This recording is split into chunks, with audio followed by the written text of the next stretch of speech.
자, 오늘은 여러가지 부등식 두 번째 시간 2차 함수와 2차 부등식의 관계입니다. 핵심어는 당연히 2차 부등식이겠죠. 우리가 2차 부등식을 어떻게 풀 것인가 하는 얘기인데, 그 2차 부등식의 해를 얘기하기 전에 1차 부등식 얘기를 좀 해봅시다. 자, 1차 부등식, 이건 중학교 때 했죠. 1차 부등식. 자, 1차 방정식과 비슷합니다. 그죠? 예를 하나 들어볼게요. 예를 들어서 2x-6 equal 0이다 라는 1차 방정식이 있다고 할 때 우린 이거 어떻게 했었죠? 1차 방정식은 이렇게 해서 x가 3이다 이렇게 풀었지 않습니까? 그럼 1차 부등식이라는 건 뭐예요? 똑같은 1차식이 있다고 할 때 얘가 이렇게 되면 요거는 이렇게 되니까 이렇게 되죠. 만약에 얘가 이렇게 된다고 해도 뭐 달라지는 게 없죠. 부등호 방향만 달라지고 x 방향만 달라지고. 그래서 방정식이나 부등식은 풀이 방법이 별로 다르지가 않습니다. 지금 이제 얘 같은 경우에 앞에 이제 2가 그 계수가 말이야 인데 이게 양수니까 부등호 방향이 바뀌지 않는데 음수면은 이 부등호 방향이 바뀌겠죠. 얘가 이렇게 바뀔 겁니다. 뭐 그 정도만 좀 다르고 방정식하고 똑같다고 보면 돼요. 자, 그렇다면 이걸 갖다 이제 1차 함수를 가지고 한번 얘기해줘요. 1차 함수. 1차 함수는 직선이죠. 직선. 그죠? 그래서 자, y equal 2x-6이라는 1차 함수를 한번 생각해 봅시다. 그럼 얘는 그래프가 어떻게 됩니까? 그래프가 이렇게 되겠네요. x, y 해가지고 기울기가 2고 y절편이 마이너스 6이니까 여기 마이너스 6하고 여기 3을 지나는 그러한 직선으로 표시가 될 겁니다. 그러면 2x-6 이퀄 0이라는 것은 이 y가 0일 때가 x 얼마냐 라는 얘기죠. 즉 이 방정식이라고 하는 것은 1차 함수에서 y 대신에 0 넣고 x 절편을 구하는 문제가 됩니다. x 절편 어디예요? 3이잖아요. 그래서 이 직선의 그 x절편, 즉 x축과 만나는 점이 지금 3이다 라는 걸 이용해서 이렇게 근을 구할 수가 있는 거죠. 자, 부등식의 해라는 것도 마찬가지로 생각할 수 있습니다. 얘를 우리가 y라고 둔다 그러면 이런 거죠. y가 2x-6인데 이게 0보다 작은 거를 구해라. 그럼 우리는 뭘 구하게 되는 겁니까? y가 0보다 작은 걸 구하는 거예요. 그렇지 않습니까? y가 0보다 작은 걸 구하는 겁니다. 그러면은 y가 아까 0이 될 때가 x가 3이었죠. 그러면 그걸 기준으로 해서 y가 음수인 게 어디 있습니까? y가 음수인 거. 이쪽 있잖아요, 있죠. 그죠? x가 아닙니다. x가 음수인 게 아니고 y가 음수인 걸 찾는 거예요. 이 x-6 자체가 y니까 y가 음수인 거는 그래서 x가 3보다 왼쪽인 범위에서 y가 음수다 라고 답하는 것이 바로 이 부등식을 푸는 게 되는 거죠. 또 마찬가지로 y가 2x-6인데 얘가 만약에 양수인 걸 찾아라 그러면 어떻게 돼요? 말하자면 y좌표가 양수인 거, 즉 x축보다 이 위쪽에 있는 걸 얘기하는 거죠. 여기. 예. 그러면 이게 x가 3보다 오른쪽에 있는 값들은 다 그렇다. 이렇게 우리가 얘기해 줄 수 있다는 거죠. 자, 그러니까 1차 함수가 x축 기준으로 위쪽, 아래쪽, 그리고 x축 위에 있는 거, 이런 것이 바로 1차 부등식 혹은 1차 방정식과 연결이 되는 그런 부분입니다. 그럼 이걸 이제 2차식으로 옮겨서 한번 생각을 해보자 하는 얘기예요. 2차식으로 옮겨서 생각을 해보자. y는 x제곱 마이너스 2x 뭘까요? 마이너스 3 정도 할까요? 자, 요런 2차식이 있다고 합시다. 요 2차 함수죠. 이렇게 되면은 자, 그럼 우리가 2차 방정식이라는 건 얘가 0이 되는 거였습니다. 그럼 이건 이제 우리가 인수분해를 했단 말이죠. x-3하고 x 플러스 1하고. 자, 만약에 얘가 0이다 그러면 이거 y가 0이 되는 거라고 볼 수 있는 거죠. 그죠? 그럼 이제 2차 방정식이 되는 건데 그거는 우리가 뭡니까? 쟤를 그리면 말이죠. 이렇게 되거든요. 마이너스 1하고 3하고. 그죠? 한 이쯤 있어야 되겠네요. 자, 그리고 아래로 볼록 합니다. 그래프가. 이 정도로 그려봅시다. 그럼 대칭 축이 이제 1이 되고 요렇게 그려지겠네요. 뭐 잘 그리긴 좀 어려울 거고. 자, 그랬을 때 우리가 이게 0이 되는 걸 찾는다는 것은 y가 0인 걸 찾는데 그거는 x축 위의 점이죠. 그래서 3하고 마이너스 1, 즉 x절편을 구하는 문제가 된다. 2차 방정식이란 2차 함수에서 x절편 구하는 문제인 것이다. 이렇게 생각할 수 있죠. 근데 만약에 이게 이퀄 0이 아니라 말이죠. 위에 1차 함수에서 봤던 것처럼 음수인 경우 혹은 양수인 경우는 어떨까 한번 생각해 봅니다. 그러면 이게 이제 우리가 y라고 치환을 한 거니까 이걸 y라고 치환을 한 거니까 y가 음수인 경우 y가 양수인 경우를 우리가 찾는 거죠. y 값이랑은 그 함수 값 세로를 얘기하는 건데 이게 음수가 된다는 건 얘가 밑에 있는 걸 얘기하는 거예요. 이 점의 y좌표들이 음수인 거 여기죠 여기. 그래서 요 경우에는 해집합이 어떻게 돼요? 해가 x가 마이너스 1부터 3 사이에 있을 때 y가 음수가 된다. 이렇게 우리가 그래프에서 구할 수가 있고 얘 같은 경우는 어떻게 되겠습니까? 이게 양수인 경우 y가 양수인 건 이쪽이죠. 이쪽.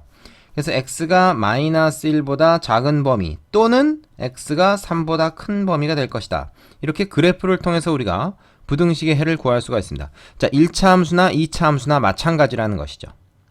이해되십니까? 자, 요 내용이 이 단원의 말하자면 핵심이 됩니다. 특히 2차 함수 같은 경우는 그래서 2차 항의 개수가 양수인 경우에 이제 아래로 볼록한 그래프가 되잖아요. 요 2차 함수가. 그래서 그 2차 함수의 그 y값, 함수값이 음수가 되는 범위를 찾으면 두근 사이 범위가 되고 양수가 되는 범위를 찾으면 두근 바깥 범위가 된다. 이렇게 얘기할 수 있다는 거예요. 이게 이제 중요합니다. 근데 만약에 이가 이렇게 위로 볼록한 그래프라면 그때는 어떻게 되죠? 그때는 반대가 되겠죠. 양수인 쪽이 그 두근 사이 범위, 음수인 쪽이 두근 바깥 범위가 되죠. 위아래가 이제 뒤집히면서 반대가 됩니다. 근데 이건 거기에 이제 앞에 마이너스가 붙어 있을 테니까 양변에 다시 마이너스 1을 곱해서 이걸로 만들어준 다음에 부동호 방향 바뀌겠죠? 아래쪽 기준으로 해서 또 풀어주면 됩니다. 그래서 이건 이제 좀 우리가 요 사실만 외우고 있으면 되는 거죠. 그래프가 이럴 때는 y가 양수인 범위는 어디고 y가 음수인 범위는 어디다. 따라서 해집합이 어떻게 된다. 해가 어떻게 된다. 이제 이렇게 얘기해요. 해집합이라고도 하고. 자, 그래서 두근 사이 범위냐, 두근 바깥 범위냐 이렇게 따질 수 있다는 것이 중요합니다. 근거는 그래프에서 우리가 그렇게 구하게 된다 하는 얘기죠. 자, 이상의 내용을 정리해 보겠습니다. 자, 박스 안에 정리된 걸 보면요. 우리가 2차 부등식의 해를 어떻게 푸느냐. 2차 방정식의 실근을 먼저 구한다. 2차 방정식이란 요 2차식, fx란 2차식 이퀄 0 요걸 구하는 건데 이거는 이제 뭐 y 이퀄 fx라는 2차 함수의 그래프에서 x절편에 해당한다고도 얘기했습니다. 자, 두 번째는 이 2차 함수 그래프, 즉 포물선을 그려서 이 포물선에서 우리가 해를 찾으면 된다. 예를 들어서 fx가 양수인 것의 해는 x축보다 위쪽에 있는, 즉 y 값이 양수인 그러한 그래프 부분의 x 값의 범위를 구하면 되고 어차피 x의 범위를 구하는 거니까 fx가 음수인 것의 해는 x축보다 아래쪽에 있는 부분의 x값의 범위를 구하면 된다. 그래프를 보고 읽으면 된다는 것이죠. 근데 이제 몇 번 해보면 이제 뭐 그래프를 굳이 그리지 않아도 어떤 범위인지 우리가 찾을 수 있겠죠. 그리고 이제 그 부등호에 등호가 포함된 경우에는 x축과 만나는 값을 포함시킨다. 즉 경계가 포함이 된다 이런 얘기입니다. 자, 다시 정리하면 fx가 그 어떤 아래로 볼록한 포물선을 나타낼 때 어떻게 된다고요? 방정식의 두근이 x절편인데 알파와 베타 그 사이에 있는 범위는 뭐가 됩니까? 요거는 fx가 음수인 범위가 되고요. 그죠? 그래서 요 범위는 뭐가 돼? 요 범위는 알파부터 베타 사이는 fx가 음수인 음수인 부등식의 해가 되는 겁니다. 그래서 이때는 x가 알파에서 베타 사이다. 이렇게 되는 거죠. 잘못 그렸습니다. 이렇게 되는 것이죠. 만약에 요 범위는 어떻게 됩니까? 두근 바깥 범위. 여기는 어떻게 돼요? 여기는 fx가 양수인 그런 x의 범위를 구하라는 부등식의 해가 됩니다. 그러니까 이거는 같은 경우는 이렇게 된 거죠. x가 알파보다 작거나 또는 그리고가 아니고 또는입니다. x가 베타보다 크거나 이렇게 되겠죠. 만약에 요 그 2차 함수가 2차 함수가 음수에서 이렇게 뒤집히면 어떻게 된다고요? 이때도 두 근을 먼저 구한 다음에 이번에는 fx가 양수인 것이 두 근 사이 범위가 되고 아까랑 반대죠? fx가 음수인 것이 두 근 바깥 범위가 됩니다. 이렇게 되죠. 그래서 얘는 아래로 볼록이냐 위로 볼록이냐에 따라서 좀 달라질 수 있는데 우리가 그래프를 보고 판단하면 된다. 그리고 이렇게 나왔을 때는 우리가 어떻게 하면 됩니까? 예를 들어서 뭐 fx가 만약에 이렇게 생겼는데 얘가 양수인 x 범위를 구해라 라고 했을 때 얘가 만약에 2차 함수가 음수면 양변에 마이너스 1을 곱해서 요렇게 만들어요. 그럼 요 2차 함수 양수 됐겠죠? 그러면은 어떻게 돼요? 요걸로 우리가 생각을 해서 풀면 되겠죠. 그러니까 이제 둘 중에 어느 하나로 기준을 맞춰 놓고 하면 된다. 이제 그런 얘기입니다. 이해되십니까? 자, 한마디로 정리하면 2차 부등식의 해는 그래프를 이용해서 푼다. 그래프를 그려서 풀면 간단히 우리가 해를 구할 수가 있다. 이렇게 얘기할 수가 있겠습니다. 자, 근데 만약에 얘가 이렇게 그 x절편을 갖지 못하는 경우, 즉 2차 방정식이 실근을 갖지 못하는 경우에는 어떻게 될까 하는 생각이 좀 납니다. 그때는 요 2차 함수 그래프가 x축과 절편을 갖지 못하고 이렇게 붕 뜨거나 혹은 아니면 접하는 경우도 있겠죠. 그죠? 그런 경우는 어떻게 될까 하는 것을 차례로 한번 살펴보겠습니다. 자, 판별식이 양수인 경우의 2차 부등식. 자, 왜 판별식을 가지고 얘기했을까요? 이게 말하자면 이제 근의 종류. 다시 말해서 2차 함수 그래프 포물선이 x축과 교점이 몇 개냐를 얘가 알려주죠.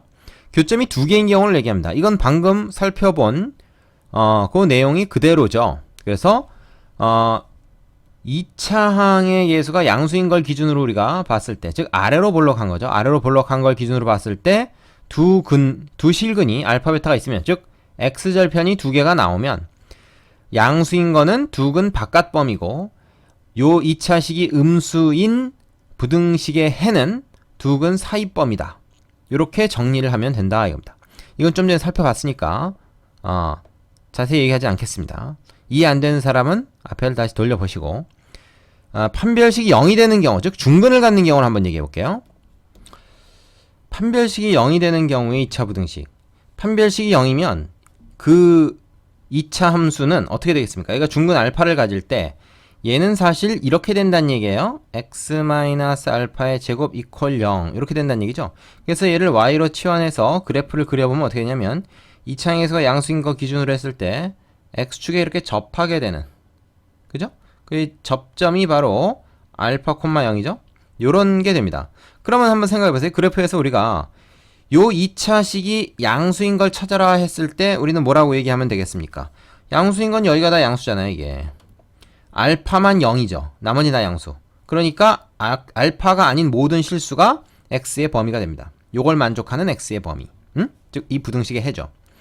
근데 만약에 등호까지 포함된다 그러면 알파여도 되니까, 그죠? 0이어도 되니까 알파 들어가면 이제 0 되잖아요. 그래도 되니까 모든 실수가 다 되는 거고, 만약에 이 경우에 요 그래프에서 음수인 거를 구해라 그러면 음수인 거 하나도 없죠.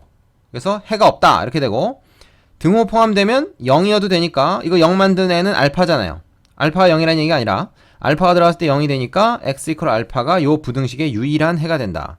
자, 요 네 가지를 따로따로 외울 게 있습니까? 없죠. 그래프 그려놓고 우리가 이건 어떤 상황이다라고 읽을 줄 알면 되는 겁니다. 되시겠죠? 자, 그럼 판별식이 음수인 경우 어떨지 한번 봅시다. 자, 네 번째가 판별식이 음수인 경우인데요. 이 경우에는 2차 함수가 양수인 거 기준으로 해서 x절편이 없죠. 즉 위로 붕 뜹니다. 그럼 모든 실수 x값에 대해서 y값은 항상 다 양수가 되는 거예요. 그러니까 이러한 부등식이 있다고 했을 때 이 부등식을 만족시키는 x의 범위는 모든 실수가 다 되는 거죠. x가 어떤 값이든지 다 양수가 나오니까. 그럼 반대로 음수가 되는 걸 찾으러 가면 당연히 해가 없겠죠. 요거의 반대 상황이니까 음수인 거 구해라 없다. 근데 등호가 들어간다고 해도 달라질 게 없습니다. 이 경우에는 모든 실수가 다 되죠. 이 등호가 들어갔다고 해도 양수이거나 또는 0이거나 하면 되는데 양수이면 어쨌든 되는 거니까 그죠? 꼭 0이 안 돼도 이걸 만족하는 거죠. 그래서 모든 실수가 다 되고, 역시 여기도 등호가 들어가도 해는 여전히 없습니다. 0 되는 게 어차피 없었기 때문에. 되시죠? 자, 그래서 우리가 그 밑에 나오는 셈 특강에 보면 항상 성립하는 2차 부등식이라는 제목으로 이렇게 정리된 게 있습니다. 이거 아주 자주 쓰입니다. 모든 실수 x에 대해서 만약에 이 2차식이 항상 양수가 되려면 어떻게 해야 될까? 이렇게 되려면 어떻게 해야 될까라는 얘기죠. 이렇게 되려면 이때는 2차 항의수가 일단 양수여야 되고요. 왜냐면 2차 항의수가 음수면 얘가 이렇게 되기 때문에 아무리 위에 붕 떠 있어라도 언젠가는 밑으로 뚫고 내려갑니다. 그죠? 그래서 항상 양수가 나오려면 일단 2차 항의수가 양수여야 되고요. 그 다음에 2차 항의수가 양수로더라도 이렇게 되면 안 되잖아요. 그죠? 뭐 이렇게 접해도 안 되고. 그래서 위로 붕 떠 있어야 됩니다. 붕 떠 있다는 얘기는 x절편이 없다는 얘기니까 판별식이 음수가 돼야 돼요. 학생들이 잘 오해를 하는데 판별식이 양수면 이게 위로 가 있다 이렇게 생각하는데 아닙니다. 판별식은 이게 위냐 아래냐를 따지는 게 아니에요. 판별식은 x절편의 개수가 이게 하나도 없으면 음수고 이게 이제 두 개가 생기면 양수고 접해서 x절편이 하나가 생기면 0이 되고 그런 의미죠. 그래서 이렇게 됩니다. 이 두 가지 조건 꼭 외워야 됩니다. 어떤 2차식이 항상 양수이려면 이 두 조건을 만족하면 된다. 만약에 항상 음수이려면 어떻게 될까요? 이때는 아래로 볼록해서는 항상 음수가 나오지 못합니다. 그래서 위로 올라가기 때문에 언젠가는 양수가 나와요. 그러니까 반대로 어떻게 돼요? 이런 식으로 돼야 되죠. 완전히 가라앉아 있어야 됩니다. 밑에. 그러니까 이 얘기는 뭐예요? 위로 볼록해야 돼요. 일단은 아래로 볼록하면 안 되고. 그러니까 A가 음수다 라는 조건이 있어야 되고 판별식은 얘랑 같습니다. X절편을 만들지 말아야 돼요. 일단 X축과 교점이 없어야 됩니다. 그러니까 판별식은 음수죠. 되겠습니까? 항상 양수가 될 조건, 항상 음수가 될 조건, 판별식이 음수라는 조건은 같고 최고차항의 계수 조건만 다르다. 그것은 왜 그런가 하는 것은 우리가 그래프를 그려보면 쉽게 이해가 된다. 물론 이참수 그래프에 대해서 기본적인 내용을 알고 있는 상황에서 얘기입니다. 되시죠? 자, 그 다음에 표로 정리된 거 잠깐 보고 넘어가겠습니다. 자, 우리 교재에 보면 이 이상의 상황을 표로 하나 정리해 놓은 게 있어요. 여러분이 사실은 이 표를 보고 읽는 게 중요한 게 아니고 이 표를 여러분이 만들 수 있어야 됩니다. 응? 외워서 만들 수가 있어야 돼요. 근데 무슨 단어 외우듯이 외울 게 아니라 그래프를 그려가면서 아 그렇지 그럴 수밖에 없지 그럼 얘는 이렇게 되겠네 뭐 이런 식으로 얘를 다 채워보면 됩니다. 자, 학원에 오면 선생님이 이 표를 만들어 보라고 아마 시킬 겁니다. 할 수 있어야 돼요. 되시죠? 자, 5번으로 가겠습니다. 자, 2차 부등식의 작성이라는 겁니다. 뭐죠? 그 2차 방정식의 작성하고 비슷해요. 해가 x가 알파에서 베타 사이라는 해가 나오고 2차항의 개수가 1인 2차 부등식을 우리가 만들면 작성하면 걔는 방정식과 마찬가지로 요 끝에 있는 경계값 걔를 인수로 만들어서 x-알파 x-베타의 곱 이거 이퀄 0 하면 이제 방정식이 되는 거고 이걸 0보다 작다. 왜 0보다 작다 했나? 두근 사이범위잖아요. 2차항에서가 양수. 여기서 이제 1로 고정해 놨을 때는 양수니까 이렇게 얘기할 수가 있다. 뭐 이 x제곱의 개수가 반드시 1이라고 하는 경우가 아닐 수도 있습니다. 문제에 따라서 뭐 2나 3 아니면 뭐 음수가 나올 수도 있죠. 음수가 나올 때는 여기 이제 부등호 방향의 반대가 되겠죠. 그죠? 그래서 이걸 전개하면 이렇게 될 것이다. 그래서 뭐 전개하는 거 먼저 쓰지 말고요. 이거부터 먼저 만드세요. 그 다음에 전개하면 되니까. 방정식의 경우에는 맞바로 이게 나왔지만 부등식의 경우에는 이렇게 한번 갔다가 일로 오는 것도 괜찮습니다. 이 부등호 방향이 좀 헷갈릴 수도 있기 때문에. 그 다음에 해가 x가 알파보다 작다 또는 베타보다 크다. 이렇게 두근 바깥 범위로 나오면 x제곱의 개수가 1인 2차 부등식은 이런 형태가 될 테니까 전개했을 때 이렇게 된다. 자, 달라지는 게 뭡니까? 0보다 작으냐 0보다 크냐 이거죠. 2차항의 개수가 1인 거를 기준으로 했을 때 뭐 다른 값이어도 상관없는데 1이라고 우리가 기준을 맞출 수가 있어요. 1이라고 기준을 맞춰놓고 다른 게 나오면 1로 이제 변형을 하면 됩니다. 양변을 뭐 나누든지 해가지고. 그래서 어쨌든 개수가 1인 부등식은 지금 2차항의 개수는 그대로 두고 두근의 합과 곱을 가지고 이렇게 직접 작성할 수가 있죠. 그리고 두근 바깥 범위일 때는 이렇게 0보다 크다, 두근 사이 범위일 때는 0보다 작다 이렇게 만들면 된다 이겁니다. 자, 여기까지 정리되십니까? 별게 아니에요. 사실 지금 아주 자세히 얘기하느라고 좀 길어졌는데 별게 아니고 그래프를 그려가면서 우리가 따져보면 금방 이해할 수가 있다. 이제 그런 얘기가 됩니다. 자, 개념 확인 코너에 보면 이거를 연습할 수 있는 문제들이 충분히 나와 있으니까 꼼꼼하게 다 해보시고 난 다음에 필수 예제로 넘어가시기 바랍니다. 일단 여기까지 정리하겠습니다. 수고하셨습니다.